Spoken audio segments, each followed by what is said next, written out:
Nicolás Maduro está quedando al descubierto y si no miren el último informe que se acaba de poner en la mesa. Desapariciones en Venezuela no son irregularidades, sino una estrategia del régimen para mostrar poder, así lo asegura un informe.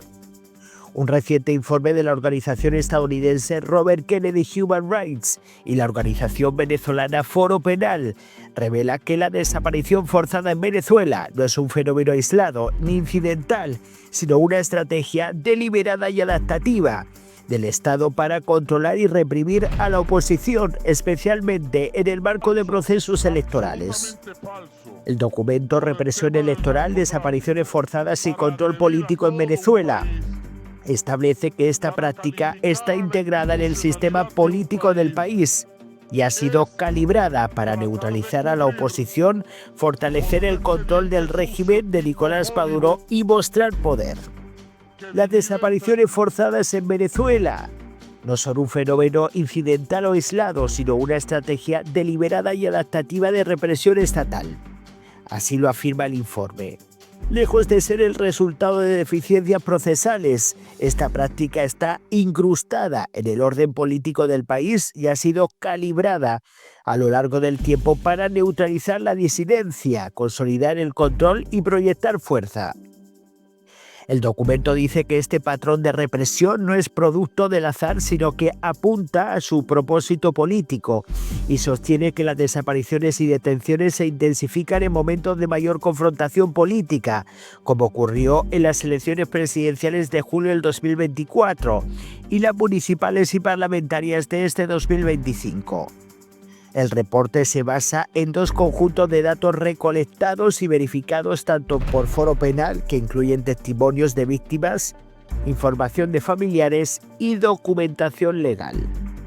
Aunque el análisis abarca ese periodo completo, el primer conjunto de datos se centra en una muestra verificada de 96 casos documentados entre el 12 de mayo y el 18 de julio del 2025.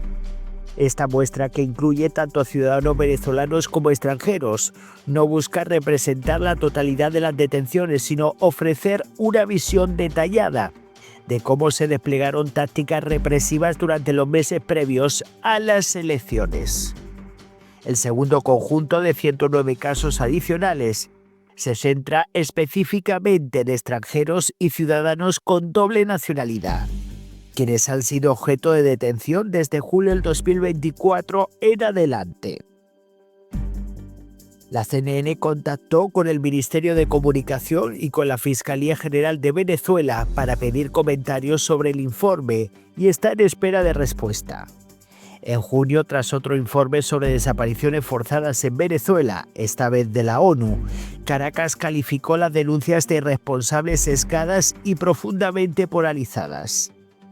Mientras que el fiscal general Taleb William Saab afirmó que la ONU estaba incurriendo en una nueva agresión diplomática e intervencionista contra la soberanía venezolana y el sistema de justicia. En julio, Saab calificó además como falso un informe de Amnistía Internacional que sostiene que tras las elecciones presidenciales del 2024 hay elementos del crimen de lesa humanidad de desaparición forzada. Saab afirmó que las acciones del Estado se basan en principios constitucionales que rigen al país sudamericano y en la defensa de la paz y la autodeterminación. El informe de la organización Robert Kennedy Human Rights y Foro Penal sostiene que estas desapariciones y detenciones no son errores o excesos aislados, sino una política de Estado organizada para sostener un régimen autoritario a través del miedo y la negación de derechos. Más del 85% de las detenciones se atribuyen a 4 cuerpos de seguridad: la Dirección General de Contrainteligencia Militar, más conocida como la DGCIM, el Servicio Bolivariano de Inteligencia Nacional, el SEBIN, la Policía Nacional Bolivariana, PNB, y la Guardia Nacional Bolivariana, GNB. Entre ellos, la DGCIM y el SEBIN son identificados como pilares perturbadores de la represión, con un rol particularmente creciente del SEBIN en el 2025. Para las víctimas, la desaparición forzada representa un ataque profundo a la dignidad y los derechos humanos. independientemente de su duración, y el informe resalta que tanto desapariciones breves como prolongadas generan un clima de temor e incertidumbre.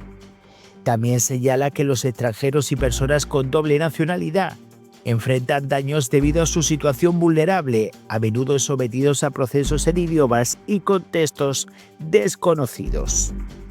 Los testimonios y los datos recopilados por las organizaciones indican que esta práctica se dirige selectivamente contra grupos considerados amenazantes para el régimen: periodistas, activistas políticos, personal militar y cada vez más ciudadanos extranjeros o con doble nacionalidad cuya detención tiene peso diplomático. Lejos de ser una irregularidad procesal, esta práctica es el resultado de una política estatal que entrelaza la represión con la gobernanza. Por ello, el informe demanda no solo documentación, sino esfuerzos sostenidos de rendición de cuentas a nivel nacional, regional e internacional. En este marco, las elecciones en julio del 2024, que ratificaron la segunda reelección de Nicolás Maduro en medio de cuestionamientos de observadores internacionales como el Centro Carter y un panel de expertos de Naciones Unidas, estuvieron acompañadas por un aumento en la represión. La oposición denunció fraude y convocó a protestas, mientras que el Consejo Nacional Electoral y el Tribunal Supremo de Justicia ratificaron la legitimidad del proceso sin presentar las actas electorales. En ese contexto ha sumido a la oposición en una profunda crisis líderes perseguidos o exiliados como Juan Guaidó y otros que han debido pasar a la clandestinidad, como María Corina Machado, quien sostiene que su lucha se ha trasladado de forma organizada y en resistencia a la clandestinidad. Bueno, señores, tremendo el informe que se ha puesto en la mesa, un informe publicado en las últimas horas por la organización estadounidense Robert Kennedy Human Rights y la organización venezolana Foro Penal, la cual vuelve a poner a Maduro, hacer un dibujo de lo que está pasando, la represión que se está viviendo en Venezuela y sobre todo que hay una cosa que yo estoy todavía esperando, porque hay un proceso en la Corte Penal que no avanza, pasan los años y porque se presentaron muchas denuncias y todavía estamos esperando a ver qué organización va a dar un paso, como la OEA, que estamos todavía esperando. Estamos esperando a la Corte Penal, a la ONU, a todas estas organizaciones que dicen estar preocupados por la situación del país venezolano, pero todos se quedan informes y no se da ningún paso al frente. Muchísimas gracias, voy a leer vuestros comentarios, dejen sus likes y nos vemos en el próximo vídeo.